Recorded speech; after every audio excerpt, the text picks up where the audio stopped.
Hi, I'm Daniel Rader. I'm with Pool Heating and Air Conditioning, and I handle sales and operations for Pool Heating and Air Conditioning based out of Thompson, Georgia. Nice. Local, small business, family owned, family run, a really great group of folks. Well, thank you for saying so. We'd like to think so as well.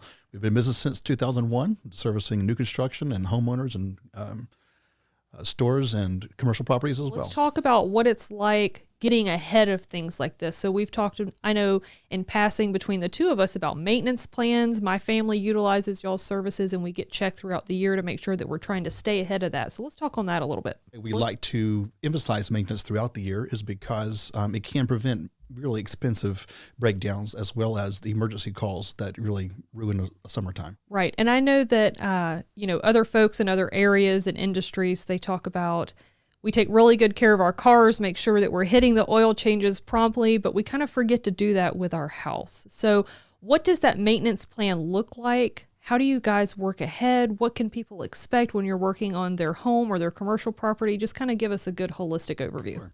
Well, it does depend something on what type of system's installed in the property, because there are different types of systems. It could be a package unit, it could be a rooftop unit, it could be a mini split. There's so many different parameters that we have to adjust to.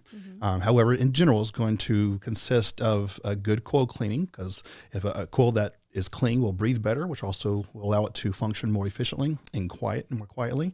Then we also check out the electronics, make sure all the safeties are in working properly.